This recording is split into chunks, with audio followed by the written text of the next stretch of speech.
ವಯಸ್ಸಲ್ಲಿ half century ಹೊಡೆದ್ರು ಕೂಡ ಈಗಲೂ ಸ್ವೀಟ್ 16 ಥರ ಕಾಣಿಸೋ ಅಂಥವ್ರು ಯಮುನಾ ಶ್ರೀನಿಧಿ ಅವರು ಇವತ್ತು ನಮ್ಮ ಜೊತೆ ಇದ್ದಾರೆ. ಒಂದಷ್ಟು ಮಾತಾಡ್ಸೋಣ. ಇವತ್ತು ಕೂಡ ತುಂಬ ಬ್ಯೂಟಿಫುಲ್ಲಾಗಿ ಕಾಣಿಸ್ತಾ ಇದ್ದಾರೆ. ಹಾಯ್ ಮ್ಯಾಮ್, ಹೇಗಿದ್ದೀರಾ? ಥ್ಯಾಂಕ್ ಯು ಸರೋಜಾ ಅವರೇ. ಆ್ಯಕ್ಚುಲಿ ನಮಗೆ ಖುಷಿ ಆಗೋದೇನು ಅಂತಂದರೆ 50 ವರ್ಷ ಆಗಿದ ತಕ್ಷಣ ವಯಸ್ಸಾಗಿದೆ ಅಜ್ಜಿ ಅದು ಇದು ಅನ್ನೋ ಥರ ಫೀಲ್ ಕೊಡ್ತಾರೆ. ಬಟ್ ನೀವು ಪಕ್ಕಾ ನಮ್ಮನ್ನೇ ನಾಚಿಸೋ ಥರ ಇದ್ದೀರಾ. ಇಲ್ಲ ನೀವು 50 ವರ್ಷ ಅಂದ್ರಲ್ಲ, 49 ವರ್ಷ ಆಯಿತು ನೋಡಿ ನನಗೆ. ಹೋದ ವರ್ಷ ಹುಟ್ಟಿದಬ್ಬ ಅವತ್ತಿನ ನೆಕ್ಸ್ಟ್ ಡೇಯಿಂದ ಹೇಳಕ್ಕೆ ಶುರು ಮಾಡಿಕೊಂಡೆ ನಾನು. ಇನ್ನು 12 ತಿಂಗಳಲ್ಲಿ ನಂಗೆ 50 ಆಗಿಬಿಡುತ್ತೆ, ಇನ್ನು 10 ತಿಂಗಳಲ್ಲಿ ನಂಗೆ 50 ಆಗಿಬಿಡುತ್ತೆ. ಅಂದರೆ ನನ್ನ ಪ್ರಕಾರ ಏನು ಗೊತ್ತಾ, ನಾನು ಯಾಕೆ ವಯಸ್ಸನ್ನ ಹೇಳ್ಕೊಳಕ್ಕೆ ಇಷ್ಟಪಡ್ತಿದ್ದೆ ಅಂದರೆ ಅದು ಬೇರೆಯವ್ರನ್ನೂ ಕೂಡ ಹುರಿದುಂಬಿಸೋದಕ್ಕೆ. ಅಂದರೆ ನೋಡಿ, ನಾನು 50 ವರ್ಷ ಆದ್ರೂ ಎಷ್ಟು ಫಿಟ್ ಆಗಿದ್ದೀನಿ, ಎಷ್ಟು ಒಂದು ಉತ್ಸಾಹದಿಂದ ನನ್ನ ಜೀವನ ತುಂಬಿರುತ್ತೆ. ಯಾವುದಕ್ಕೂ ಅಯ್ಯೋ ಗಿಯೋ ಅಂದ್ಕೊಳ್ದೆ, ಅಥವಾ ಅದೊಂದು ವಿಕ್ಟಿಮ್ ಕಾರ್ಡ್ ಪ್ಲೇ ಮಾಡ್ತಾರೆ ಗೊತ್ತಾ, ನಂಗೆ 50 ವರ್ಷ ಆಗಿದೆ ಆಗಲ್ಲ, ನಂಗೆ 50 ವರ್ಷ ಆಗಿದೆ ಇದನ್ನ ಎತ್ಕೊಂಡು ಹೋಗ್ಬಿಡಪ್ಪ, ನಂಗೆ 50 ವರ್ಷ ಆಗಿದೆ ಆಗಲ್ಲ, ಆ ರೀತಿ ಮಾಡದೆ ಅದಕ್ಕೋಸ್ಕರ ನಾನು ವಯಸ್ಸನ್ನ ಹೇಳ್ಕೊಳ್ಳೋದು. ಇಷ್ಟು ಉತ್ಸಾಹ ಇದೆ, ಇನ್ನು ನೀವುಗಳಿನ್ನೆಷ್ಟು ಉತ್ಸಾಹದಲ್ಲಿ ಇರಬೇಕು ಅನ್ನೋ ರೀತಿಯಿಂದ ನಾನು ಹೇಳೋದು. ಓಕೆ, ಈಗ ಸಿನಿಮಾ ಇಂಡಸ್ಟ್ರಿನಲ್ಲಿ 51 ಸಿನಿಮಾಗಳು ಕೂಡ ಕಂಪ್ಲೀಟ್ ಆಗಿದೆ. 50 ವರ್ಷಕ್ಕೆ 51 ಸಿನಿಮಾ ಕಂಪ್ಲೀಟ್ ಆಗೋದು ಈಸಿ ಅಲ್ಲ. ಸೊ ಈ ಸಕ್ಸಸ್ಸು, ಈ ಹ್ಯಾಪಿನೆಸ್ ಬಗ್ಗೆ ಹೇಳೋದಾದರೆ ಅದನ್ನು ನಾನು ನಮ್ಮ ಕನ್ನಡದ ಜನತೆಗೆ, ಯಾಕಂತಂದರೆ ನಾನು ಧಾರಾವಾಹಿಯಿಂದ ಶುರು ಮಾಡಿದಾಗ ಸರೋಜ ಅವರೇ ತುಂಬ ಪ್ರೀತಿ ವಿಶ್ವಾಸ ಕೊಟ್ಟು ನನ್ನನ್ನು ಸ್ವೀಕರಿಸಿದ್ದಾರೆ ಜನ. ಹೊಸ ಮುಖಗಳನ್ನು ಸ್ವೀಕರಿಸೋದು ಸುಲಭ ಅಲ್ಲ. ಅದರಲ್ಲೂ ಕೂಡ ನಮ್ಮ ಕಿರುತೆರೆನಲ್ಲಿ ಅವರು ಒಂದು ಸೆಟ್ ಆಗಿಬಿಟ್ಟಿರ್ತಾರೆ ಕಲಾವಿದರಿಗೆ. ನನಗೆ ಮೊದಲನೇ ಅಶ್ವಿನಿ ನಕ್ಷತ್ರದಲ್ಲೇ ಸಿಕ್ಕಿದಂತಹ ಪ್ರೀತಿ ವಿಶ್ವಾಸ ಏನಿದೆ, ಆಮೇಲೆ ಕಮಲಿ ಧಾರಾವಾಹಿ ಇವತ್ತಿಗೂ ಕೂಡ ಜನ ಎಲ್ಲಿ ನೋಡಿದ್ರು ನನ್ನನ್ನು ಕಮಲಿ ತಾಯಿ ಅಂತಲೇ ಕರೆಯೋದು. ನನ್ನನ್ನು ಈ ಜನ ಕೊಟ್ಟಿರೋ ಪ್ರೀತಿ ವಿಶ್ವಾಸನೇ ಅದಕ್ಕೆ ಕಾರಣ. ಏನಾಗುತ್ತೆ, ಈಗ ಜನ ನನ್ನನ್ನು ಇಷ್ಟಪಟ್ಟಿಲ್ಲ ಅಂತಂದರೆ ನಿರ್ಮಾಪಕರು ನಿರ್ದೇಶಕರು ನನ್ನನ್ನು ಯಾಕೆ ತಗೊಳ್ತಾರೆ? ಅವ್ರು ಸ್ವೀಕರಿಸಿದ್ದಾರೆ, ಅದು ಖುಷಿಯಾಗಿದೆ ಅವರಿಗೆ. ಸೊ ಹಾಗಾಗಿ ಮೊದಲಿಗೆ ಜನತೆಗೆ ನಾನು ಧನ್ಯವಾದ ಹೇಳಬೇಕು, ಎಲ್ಲ ಬಿಕಾಸ್ ಆಫ್ ದೆಮ್. ಎರಡನೇದಾಗಿ ನಮ್ಮ ಕನ್ನಡ ಚಲನಚಿತ್ರರಂಗದ ನಿರ್ದೇಶಕರು. ಸರೋಜ ಅವರೇ, ನೀವು ನಂಬಲ್ಲ, ಈ ಸಿನಿಮಾದಲ್ಲಿ ಒಂದು ತಿನ್ನಕ್ಕಿಟ್ಟಿಲ್ಲದೆ ಇರೋ ಬಡ ತಾಯಿಯಾಗಿ ಕಣ್ಣೀರು ಹಾಕ್ತಾ ಇರೋ ಪಾತ್ರ ಕೊಟ್ಟಿರೋಂಥ ಡೈರೆಕ್ಟ್ರು ನನ್ನನ್ನು ಮುಂದಿನ ಸಿನಿಮಾದಲ್ಲೂ ಅದೇ ಥರ ಅಂತ ನೀವು ಅಂದ್ಕೊಂಡಿರ್ತೀರ, ಅದೇ ರೀತಿಯಾಗಿ ನನ್ನನ್ನು ತಗೊಳ್ತಾರೆ ಅಂತ. ನೆಕ್ಸ್ಟ್ ಸಿನಿಮಾ ನೋಡಿದ್ರೆ ನೀವು ನಾನು ಅಲ್ಲಿ ಯಾವುದೋ ವಿಲನ್ನು, ಇನ್ನೊಂದು ಸಿನಿಮಾ ನೋಡಿದ್ರೆ ನಾನು IPS ಆಫೀಸರು, ಯಾರಿಗೋ ಕಾಲಲ್ಲಿ ಜಾಡ್ಸ್ ಹೊಡಿತಾ ಇರ್ತೀನಿ. ಇನ್ನೊಂದರಲ್ಲಿ CID ಆಫೀಸರು, ಇನ್ನೊಂದರಲ್ಲಿ ಯಾವುದೋ ಡಾಕ್ಟರು, ಇನ್ನೊಂದರಲ್ಲಿ ಇನ್ಯಾವುದೋ ಅಂದುಕೊಳ್ಳದೇ ಇರೋವಂಥ ಪಾತ್ರಗಳು ಎಲ್ಲದೂ. ಅಂದರೆ ನನಗೆ ಮಾಡ್ತೀನಾ ಇಲ್ವಾ ಅನ್ನೋ ನಂಬಿಕೆ ಇಲ್ಲದೆ ಇರೋವಂಥದ್ದು ನಮ್ಮ ನಿರ್ದೇಶಕರಿಗೆ. ನಾನು ಎಷ್ಟೊಂದು ಸಲ ಕೇಳಿಬಿಟ್ಟಿದ್ದೀನಿ, ಅದು ಹೇಗೆ ನನ್ನನ್ನು ಈ ಪಾತ್ರಕ್ಕೆ ನೀವು ತೊಗೊಂಡ್ರಿ, ಏನು ಧೈರ್ಯ ಮಾಡಿ ತೊಗೊಂಡ್ರಿ? ಯಾಕಂದರೆ ನಾನು ಬಂದಿದ್ದು ಈ ರೀತಿಯಾದಂಥ ಪಾತ್ರದಿಂದ. ಇಲ್ಲ, ನಮಗೆ ಗೊತ್ತಾಗುತ್ತೆ ಒಂದು ಕಲಾವಿದರ ಪೊಟೆನ್ಷಿಯಲ್ ಏನಿದೆ, ಅವರ ಪ್ರತಿಭೆ ಎಲ್ಲಿದೆ, ಹೇಗಿದೆ, ಅದನ್ನು ನಾವು ಹೇಗೆ ಹೊರಗೆ ತೆಗಿಬೋದು ಅನ್ನೋದು ನಮಗೆ ಗೊತ್ತಿದೆ ಅಂತ ಹೇಳ್ತಾರೆ. ಆಮೇಲೆ ಸರೋಜರೇ, ನಾನು ನಂಬಿರೋಂಥ ಒಂದು ವಿಚಾರ, ಬೆಸ್ಟ್ ಆ್ಯಕ್ಟರ್, ಸೂಪರ್ ಆ್ಯಕ್ಟರ್ ಎಲ್ಲನೂ ಹೇಳ್ತಾರೆ ಅಲ್ವಾ. ನನ್ನ ಪ್ರಕಾರ ಒಳ್ಳೆ ಆ್ಯಕ್ಟರ್ ಅನ್ನೋದಕ್ಕಿಂತ ಒಳ್ಳೆ ಡೈರೆಕ್ಟರ್ಸು ಒಳ್ಳೆ ಆ್ಯಕ್ಟರ್ನ ತಯಾರು ಮಾಡ್ತಾರೆ. ಯಾಕಂದರೆ ಅವ್ರು ಕೊಡುವಂಥ ಪಾತ್ರಗಳಾಗಬಹುದು, ಅವ್ರು ಕೊಡುವಂಥ ಒಂದು ಆ್ಯಕ್ಟಿಂಗ್ ಸ್ಕಿಲ್ಸ್ ಆಗಬಹುದು, ಅಥವಾ ಡೈಲಾಗ್ನ ಯಾವ ರೀತಿ ಡೆಲಿವರ್ ಮಾಡಬೇಕು ಅಂತ ಅವ್ರು ಕ್ರಿಯೇಟ್ ಮಾಡ್ತಾರೆ ನೋಡಿ ನಿಮಗೆ. ಅಲ್ಲಿಂದ ಒಬ್ಬ ಒಳ್ಳೆ ಕಲಾವಿದ ಹುಟ್ಕೋತಾನೆ ಅನ್ನೋದಕ್ಕೆ ನನ್ನ ಕಲಾ ಜೀವನನೇ ಸಾಕ್ಷಿ. ನಿಜವಾಗ್ಲೂ. ಇಲ್ಲಾಂದರೆ ನನಗೆಲ್ಲ ಹೇಳ್ಬಿಟ್ಟಿದ್ರು, ಇದೇ ಪಾತ್ರ ನೀನು 20 ವರ್ಷ ಮಾಡ್ಕೊಂಡಿರ್ತೀಯ, ನೀನನ್ನು ಬೇರೆದಕ್ಕೆ ತೊಗೊಳ್ಳಲ್ಲ, ಇದರಲ್ಲಿ ಹಿಟ್ಟಾಗಿಬಿಟ್ಟಿದೆ, ಇದೇ ಪಾತ್ರ ಮಾಡ್ಕೊಂಡು ಹೋಗೋದು ನೀನು ಥ್ರೂ ಔಟ್ ಅಂತ. ಆದರೆ ನಮ್ಮ ನಿರ್ದೇಶಕರು ನನ್ನನ್ನು ಬೇರೆ ರೀತಿಯಲ್ಲಿ ನೋಡಿ ವಿಭಿನ್ನವಾದ ಪಾತ್ರಗಳನ್ನು ಕೊಟ್ಟು ನನ್ನನ್ನು ಒಳ್ಳೆ ಕಲಾವಿದನಾಗಿ ಮಾಡಿದ್ದಾರೆ. ಸೊ ಹಾಗಾಗಿ ನಮ್ಮ ಕನ್ನಡ ಜನರು, ನಮ್ಮ ನಿರ್ದೇಶಕರು, ಅವ್ರಿಗೆ ಸಲ್ಲಬೇಕು ಈ 51 ಸಿನಿಮಾ, 18 ಧಾರಾವಾಹಿ, ಇದೆಲ್ಲದರ ಯಶಸ್ಸು ಅವ್ರಿಗೆ ಸಲ್ಲುತ್ತೆ. ಇಲ್ಲಿ ರಾಜರತ್ನಾಕರ ಸಿನಿಮಾದಲ್ಲಿ ಉಡಾಳ್ ಥರ ಬದುಕುವಂಥ ಮಗನ ತಾಯಿ ಆಗಿದ್ದೀರಾ. ಈ ಪಾತ್ರದ ಬಗ್ಗೆ ಹೇಳೋದಾದರೆ ನನಗೆ ಈ ಪಾತ್ರ ತುಂಬ ಇಷ್ಟ ಆಯಿತು. ಯಾಕೆಂತಂದರೆ ನಿರ್ದೇಶಕರು ಇದ್ರ ಬಗ್ಗೆ ಹೇಳಿದ ತಕ್ಷಣನೇ ನಾನು ಒಪ್ಕೊಂಡ್ಬಿಟ್ಟೆ. ಯಾಕೆ ಅಂತಂದರೆ ಲೋ ಮಿಡಲ್ ಕ್ಲಾಸ್ ಫ್ಯಾಮಿಲಿ ತಾಯಿ ಎಂದಾಗ ಸಾಮಾನ್ಯ ಕಣ್ಣೀರಿರುತ್ತೆ, ಅಲ್ಲಿ ಕಣ್ಣೀರು, ರೋದನೆ, ಇದು ಕಷ್ಟಪಡೋದು ಆ ರೀತಿ ಇರುತ್ತೆ. ಇದರಲ್ಲಿ ವಿಭಿನ್ನವಾದ ಭಾವನೆಗಳನ್ನು ತೋರಿಸೋದಕ್ಕೆ ತುಂಬ ಅವಕಾಶ ಇದೆ. ಈ ಮಗನ ಎಷ್ಟು ಮುದ್ದು ಮಾಡ್ತಿರ್ತೀನೋ, ಆ ತಾಯಿ ಮಮತೆ, ಕರುಳು, ಮಮಕಾರ ಇರುತ್ತೋ, ಅದೇ ಸಮಯದಲ್ಲಿ ಇಂಥ ಒಬ್ಬ ಮುಟ್ಟಾಳನ್ನು, ಇಂಥ ಅಯೋಗ್ಯನ ಹೆತ್ತುಬಿಟ್ನಲ್ಲ ಅನ್ನೋ ಒಂದು ಕೋಪ ಅದೂ ಇರುತ್ತೆ. ಸೊ ಇದನ್ನು ನೀವು ಯಾವುದೇ ಒಂದು ಮಿಡಲ್ ಕ್ಲಾಸ್ ಫ್ಯಾಮಿಲಿ ಅಥವಾ ಲೋ ಮಿಡಲ್ ಕ್ಲಾಸ್ ಫ್ಯಾಮಿಲಿನಲ್ಲಿ ಸುಲಭವಾಗಿ ನೋಡ್ತೀರಾ. ನಾವೆಲ್ಲ ಇದನ್ನೆಲ್ಲ ನೋಡಿಕೊಂಡೇ ಬೆಳೆದಂಥವ್ರು. ಹಾಗಾಗಿ ಒಂದು ಸಹಜವಾದ ಪಾತ್ರವನ್ನು ನಿಭಾಯಿಸ್ತಾ ಇದ್ದೀನಲ್ಲ ಅಂತ ನನಗೆ ತುಂಬ ಸಂತೋಷ ಆಗಿತ್ತು.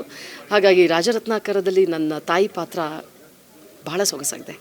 ಈಗ ಚಂದನ್ ಅವರ ತಾಯಿನೇ ಆಶಾರಾಣಿ ಮ್ಯಾಮು ಒಬ್ಬ ಪೋಷಕ ಕಲಾವಿದೆ, ಫೇಮಸ್ ಪೋಷಕ ಕಲಾವಿದೆ. ಅವರು ತಾಯಿ ಪಾತ್ರ ಮಾಡ್ಕೊಂಬಂದರು. ಆದರೆ ಅವರ ತಾಯಿನ ಬಿಟ್ಟು ನಿಮ್ಮನ್ನು ಆಯ್ಕೆ ಮಾಡ್ಕೊಳ್ಳೋದಕ್ಕೆ ಕಾರಣ? ಅದನ್ನು ಆಶಾರಾಣಿ ಮೇಡಮನ್ನೇ ಹೋದ್ವಾರ ನಾವೆಲ್ಲ ಸೇರ್ಕೊಂಡಿದ್ದೀವಿ ಒಂದು ಇಂಟರ್ವ್ಯೂಗಳಿಗೆ. ಅವ್ರು ಹೇಳಿದ ಮೇಲೆ ನನಗೆ ಗೊತ್ತಾಯಿತು ನಾನು ಯಾಕೆ ಆಯ್ಕೆ ಆದೆ ಅಂತ. ಎಷ್ಟು ಚೆನ್ನಾಗಿ ಹೇಳಿದ್ರು ಅಂದರೆ, ಇಂಟರ್ವ್ಯೂ ಅವ್ರು ಕೇಳಿದ್ರು, ನೀವೇನಾ ಇವ್ರು ತಾಯಿ ಪಾತ್ರ ಮಾಡಿರೋದು ಅಂತ. ಅವರಂದ್ರು ಇಲ್ಲ ನಾನು ಮಾಡಿಲ್ಲ, ಯಮುನಾ ಅವ್ರು ಮಾಡಿದ್ದಾರೆ.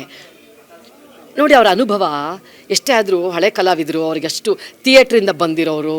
ರಂಗಭೂಮಿ ಕಲಾವಿದರಿಗೆ ಇದು ಆ್ಯಕ್ಟಿಂಗ್ ಜ್ಞಾನ ಜಾಸ್ತಿ ಇರುತ್ತೆ.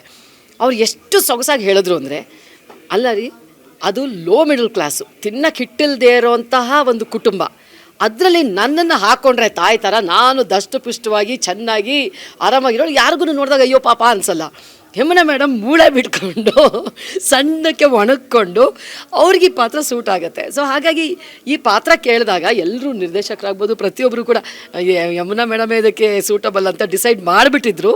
ನನಗೂ ಅನಿಸುತ್ತೆ ಅವರು ಅದಕ್ಕೆ ಕರೆಕ್ಟಾಗಿ ನ್ಯಾಯ ಒದಗಿಸಿದ್ದಾರೆ ಅಂತ ಆಶಾರಾಣಿ ಮೇಡಮ್ ಹೇಳಿದ ಮೇಲೆ ನನಗೆ ಹೌದಲ್ವಾ ಅಂತ ಆಮೇಲೆ ಅನ್ನಿಸ್ತು. ಅಂದರೆ ನಿಮಗೆ ಆಶಾರಾಣಿ ಮ್ಯಾಮ್ ಹಂಗೆ ಹೇಳಿದಾಗ ಮೂಳೆ ಬಿಟ್ಕೊಂಡಿದ್ದಾರೆ ಅಂತ ಅಂದಾಗ ನಿಮ್ಗೆ ಯಾವ ಥರ ಫೀಲ್ ಅನ್ನಿಸ್ತು? ಇರೋದೇ ನನಗೆ ಖುಷಿಯಾಗುತ್ತೆ ಯಾರಾದರೂ ಹಂಗೆ ಅಂದಾಗ. ಯಾಕೆಂತಂದರೆ ನೋಡಿ, ಇವಾಗ ಮೇಂಟೈನ್ ಮಾಡೋದು ಸ್ವಲ್ಪ ಕಷ್ಟನೇ. ನೀವು ಆ್ಯಕ್ಟಿವ್ ಆಗಿರಬೇಕು, ವರ್ಕೌಟ್ಗಳು ಮಾಡಬೇಕು, ಯೋಗ ಅದು ಇದು ಮಾಡಿಕೊಂಡು. ಅಂದರೆ ಅವ್ರು ಪಾಸಿಟಿವ್ ಏನಲ್ಲಿ ಹೇಳಿದ್ದು ಅಂದರೆ, ಅವ್ರು ಅದು ಬಾಡಿನ ಮೇಂಟೈನ್ ಮಾಡಿಕೊಂಡು, ಅಂದರೆ ಶ್ರಮಜೀವಿ ಅವರು ಇದನ್ನು ಬಳಸಿದ್ದವರು.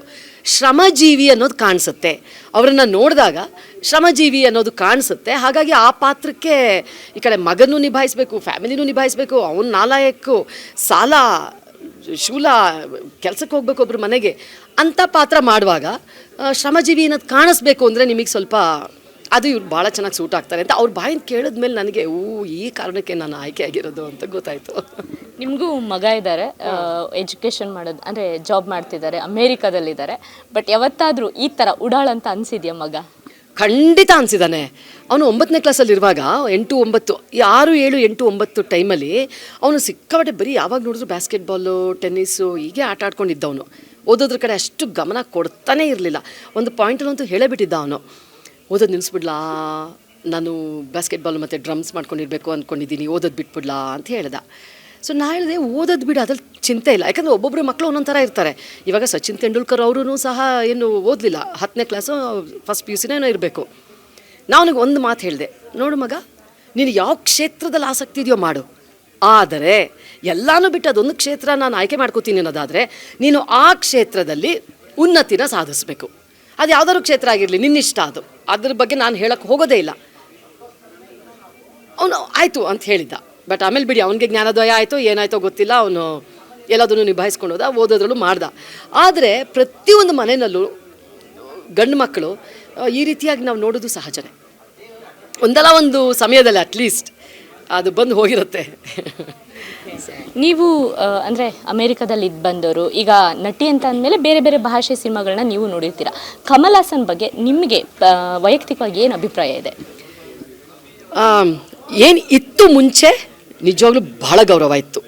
ಯಾಕಂದರೆ ಮಹಾನ್ ಕಲಾವಿದ, ಅವ್ರ ಸಿನಿಮಾಗಳೆಲ್ಲ ನೋಡ್ತಾ ಇದ್ವಿ, ಹೇಗೋ ಈಗೂ ಆ್ಯಕ್ಟ್ ಮಾಡ್ಬೋದಾ ಅಂತೆಲ್ಲ ಒಂದು ಖಂಡಿತ ಅಭಿಮಾನ ಇತ್ತು.